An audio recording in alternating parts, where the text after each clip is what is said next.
answer too, because you asked the fans to really step it up, and yesterday they delivered. We did, and the fans played a big part in that. We got a lot of false start penalties. Don't think for a second that doesn't play into the holding calls, guys getting late jumps on the snap, all that kind of stuff. It's huge to have that home field advantage. We needed that to gain some momentum in week one. Our fans stepped up. It was a great vibe, great energy. Um, I think the players really fed off of that, and that was a big deal for us. Thank you.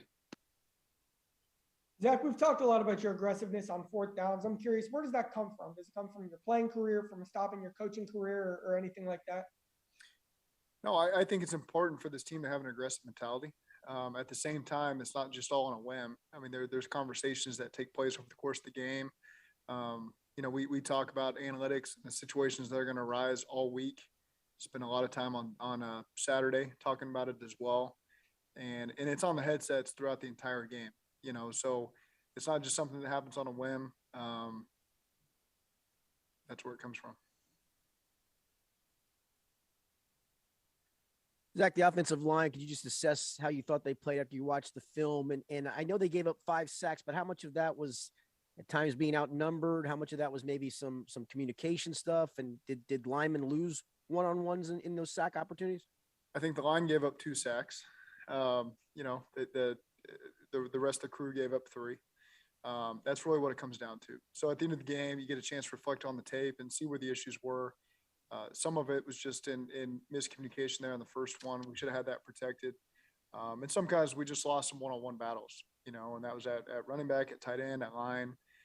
That's what happened. And we played a good front. We knew that they were, they were going to win a couple. We were hoping it wouldn't turn into sacks. You're hoping it turns into just get us to the next play sometimes. But I thought overall our guys did a good job handling. They threw a lot of pressure at us. They give you a lot of tricky looks. There's a lot of stuff we spent really days, weeks going over, and they gave us a lot, and our guys did a pretty good job handling it. What's Joe doing today? Have you talked to Burrow, and you said you thought that he could have any limitations in practice this week? I don't think so. We will so far so good with him, and so I don't anticipate any issues going over this week. Do you anticipate Trey Waynes being back this week? And what did you make of Eli Apple's performance yesterday? I don't anticipate Trey Waynes being back for this game.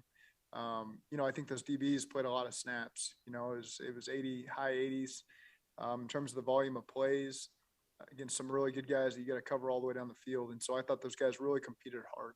And you look at Eli and no explosive plays given up. Of course, everybody had their good moments and some moments they take back, but overall, I thought our defense played with tremendous energy and did a nice job.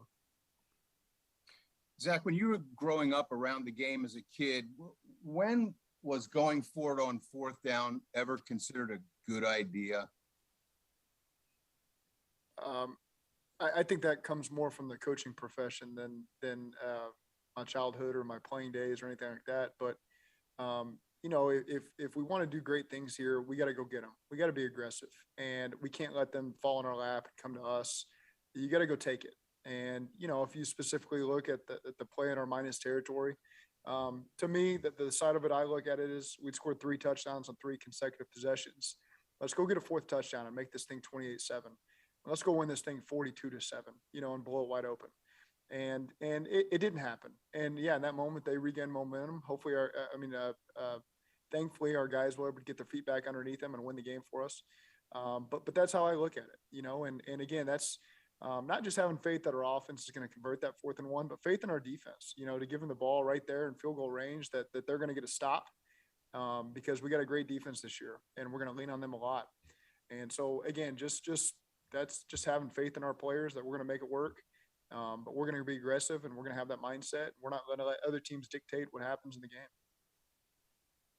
Zac, Jesse Bates said that he was a little ticked off that you guys went for it at 4th and 1 at your own 30. He was upset. You gave up the touchdown. Maybe he's not as upset if they don't give up the touchdown, the defensive unit. But I'm just curious, are you going to say anything to Jesse, when he voices his displeasure with you going for it on 4th and 1 there?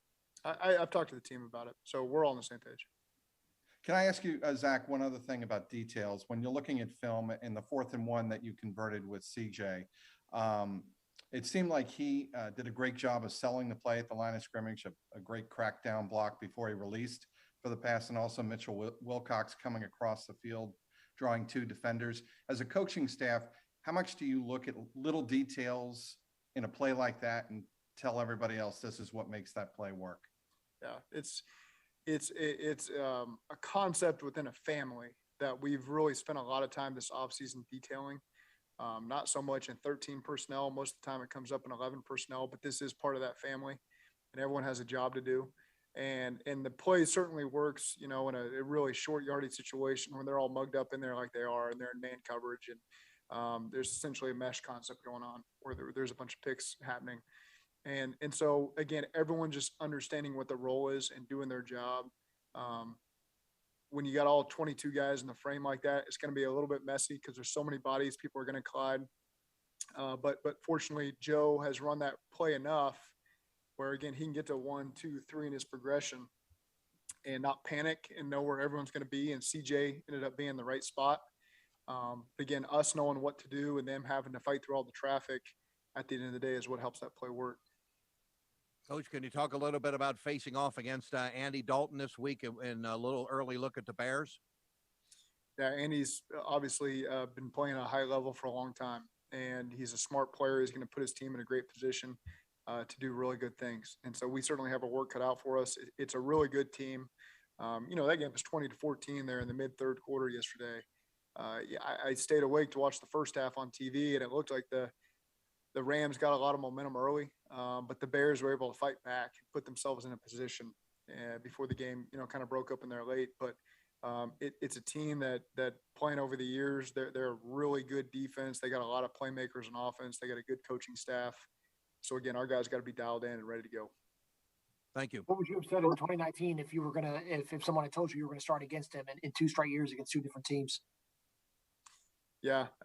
It's just funny how this league works, but Andy obviously is a good football player and he gets a lot of opportunities, deservedly so.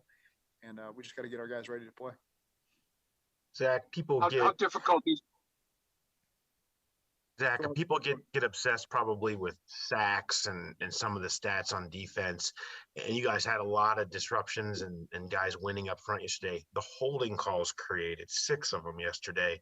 How much did those change the entire dynamic of the game with what you guys were doing up front? There's no question, because it helps you pin them back. And a lot of that was dictated by field position. Our punting unit did a great job getting 3 inside the 10 there. And so our defense really put a lot of pressure on them. There's only a couple sacks, a lot of holding calls, a lot of pressures. A lot of times they just had to kind of spit the ball out on the perimeter or call some runs and some get back on track situation because they didn't want to deal with that pressure. That would be my guess. But so really our guys did a great job sending a message and being really detailed and disciplined with that disruption. And, one of the sacks came off a 3-man rush. We dropped 8, 3-man rush. Larry pulled the center back. Trey and Sam collapsed those edges. That stuff is really fun to watch. What is it like to watch this come together? You've gone through an off season of envisioning what it can look like in real time as you piece this guy here and that guy from here. What was it like for you to watch it come together and see that pocket push back, something that you wanted to see so many times last year and didn't? The whole team feeds off it. It just changes the energy in the entire game. And it allows you to play how you want to play as a team. Now it allows you to call as many runs as we called in the fourth quarter. Because our special teams unit's doing a great job winning the field position battle. Our defense is putting pressure on them and not giving up points. And so now you can do a better job controlling the game and doing all the things you want to do. And that's how we want to play football. Seems like Jesse's taking a step with his ability to make tackles over the middle of the field, and that was a big priority for him. How has he been able to make such big strides in every season now? This is Jesse you're talking about? Yeah. I thought that was a big step that he took last year, was his open field tackling. And, really, I think out of 16 games, 15 of them last year, he was an outstanding tackler, and really his missed tackles kind of came in one game last year. And so I saw that last year, him take a gigantic step. And then here we are this same year. He's just kept stride there. And, he laid some big hits. He had some great open field tackles. You saw a lot of that from our defense, not just open field tackles, but guys playing with great leverage, tackling, and making sure that we're great with our vice tackles and guys swarming the ball carrier and pulling at the ball. And it just, it just looks like these guys are really on top of the fundamentals. And that's something that's been preached now for the last 5 months. So it's really good to see. Zach, there was so much talk about Dalvin Cook going into this game, and rightfully so. But Joe Mixon, with all the talk of the receivers yesterday and Jamar kind of stealing the spotlight, Joe Mixon with over 100 rushing yards. How impressed were you that you were able to kind of rely on Joe throughout the entire game? It was fun to watch, and it's just such a great weapon to have because there was a lot of really well blocked plays. That's one of the things we just shared with our team. Some of the things Joe was able to see from his position there in the backfield of our linemen covering up these D linemen. And over the course of the game, some of the holes that started to open up were really big and really friendly for the ball carrier. And then there were some where there was some tackles he had to break on his own. And there's one specifically that ended up on our sideline where he broke 3 tackles. And there were some great looks in the run game. And then there were some looks where, he had to have some yards after contact. And I haven't looked that up yet, but I'm sure he had a lot of yards after contact too on the perimeter. So just really good to see from Joe. That was something we really missed, over the 3/4 of the last season. So it's good to get him back, his energy. He's playing with a lot of confidence right now. 2 more minutes.